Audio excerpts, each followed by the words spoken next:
In 2014, Elizabeth Holmes was the most admired woman in Silicon Valley. She was 30 years old. She was worth $9 billion. She was on the cover of Forbes, Fortune, Time magazine, and Carreyrou in the same year. Henry Kissinger was on her board. George Shultz, former U.S. Secretary of State, called her a genius. Rupert Murdoch invested $125 million of his own money. Betsy DeVos, Larry Ellison, the Walton family. She was called the female Steve Jobs. She wore black turtlenecks. She spoke in a deep, commanding voice, and every single bit of it was a lie. This is the story of Elizabeth Holmes, the woman who built a $9 billion company out of nothing, fooled some of the most powerful people in the world, endangered the lives of hundreds of thousands of patients, and almost got away with it.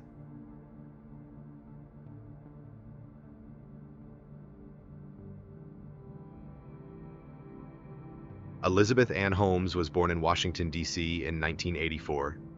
By all accounts, she was ambitious from childhood. She told her father at age 9 that she wanted to be a billionaire. Not rich, a billionaire. She enrolled at Stanford University in 2002 to study chemical engineering.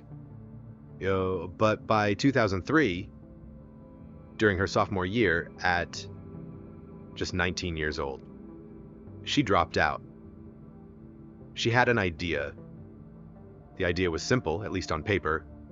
What if you could run hundreds of medical tests? Tests for cancer, diabetes, cholesterol, infectious diseases, using just a single drop of blood from a finger prick. No needles, no vials, no waiting days for lab results. Instant, cheap, accessible to everyone. She called the company Theranos, a combination of therapy and diagnosis. And she was absolutely certain it would change the world. The problem was that the technology didn't exist, and instead of admitting that to her, she decided to fake it until she made it.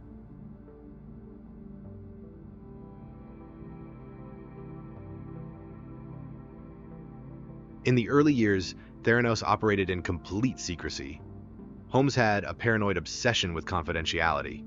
Employees were forbidden from discussing their work, even with colleagues in other departments. The company was structured in isolated silos, so nobody could see the full picture, but she could sell the vision. In 2004, venture capitalist Tim Draper invested $500,000. It was the beginning of a fundraising machine that would eventually pull in nearly $900 million from some of the wealthiest people on Earth. In 2010, Safeway, one of the largest grocery chains in America, signed a deal worth over $350 million to install Theranos machines in its stores. Safeway remodeled almost 1,000 stores in preparation. In 2013, Walgreens, with over 8,000 locations across the United States, announced a partnership to place Theranos wellness centers inside its pharmacies. And in 2014, everything exploded. Forbes named Holmes the youngest self-made female billionaire in American history. Her net worth, $4.5 billion. The company was valued at $9 billion. She gave a TED Talk. She appeared on the cover of 4 major magazines in a single year. President Obama named her a presidential ambassador for global entrepreneurship. The entire time, the machines weren't working.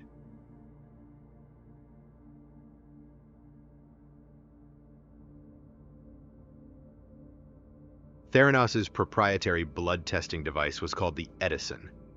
And from the very beginning, scientists and engineers inside the company knew it didn't work. The Edison could only reliably run a handful of tests, not the 240 plus that Holmes was publicly claiming. For the vast majority of tests, Theranos was secretly using standard lab equipment made by other companies, the exact same machines used by every other lab in the country, while telling patients and investors their results came from the Edison. But it was worse than that. When the Edison did run tests, it produced wildly inaccurate results. Patients received false diagnoses. People were told they might have HIV. Others were told their cancer markers were elevated. Some were told their medication levels were dangerously low, causing them to change their doses based on results that were simply wrong. At least one Theranos scientist, Ian Gibbons, the company's chief scientist, was so disturbed by what he saw that he took his own life in 2013. He had reportedly been told he would be deposed in a lawsuit and feared what he might be forced to reveal. Holmes knew. Internal emails and documents would later prove that she was aware of the technology's limitations and failures, and she kept going.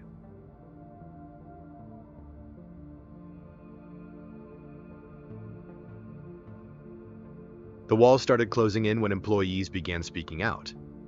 Erica Chung was a young lab associate who became increasingly alarmed at what she was seeing. She approached Theranos president Ramesh Sunny Balwani, Holmes' secret romantic partner and the company's number 2. To report the problems, he dismissed her, so she went to federal regulators. Tyler Schultz, the grandson of board member George Schultz, was another. He sent an email directly to Holmes, flagging serious accuracy problems with the tests. He was summoned to her office. She told him he was wrong. When he persisted, the company threatened him with legal action. These 2 young employees, who had everything to lose, became the first cracks in the wall. But the wall finally came down because of a journalist named John Carreyrou.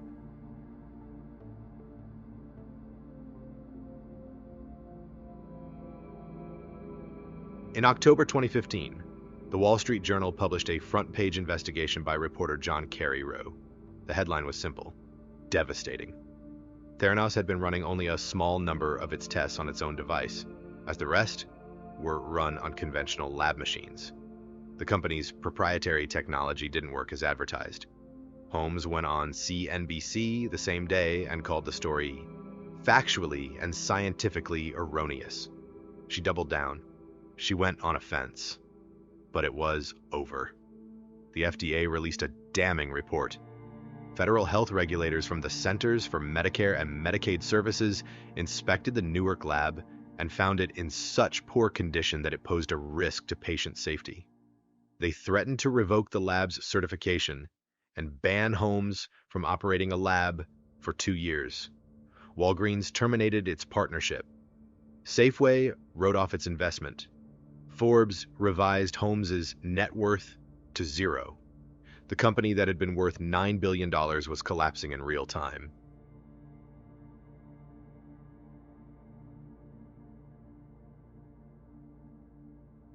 In March 2018, the Securities and Exchange Commission charged Holmes and Balwani with raising more than $700 million from investors through an elaborate, years-long fraud. In June 2018, federal prosecutors filed criminal charges: wire fraud, conspiracy. Theranos shut down in September 2018. The trial began in August 2021. It was one of the most anticipated fraud trials in American history. Holmes took the stand in her own defense. She admitted to mistakes, but she maintained, under oath, that she never knowingly defrauded patients or investors. And then she made a move that shocked the courtroom. She blamed Sunny Balwani. She claimed that Balwani had psychologically abused her throughout their relationship, that he controlled what she ate, what she wore, who she could speak to, that he had erased her capacity to make independent decisions. It was a defense that divided the public. On January 3rd, 2022, the jury returned its verdict.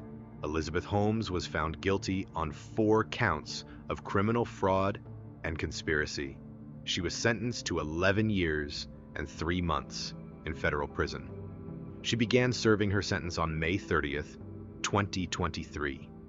In February 2025, her appeal was rejected.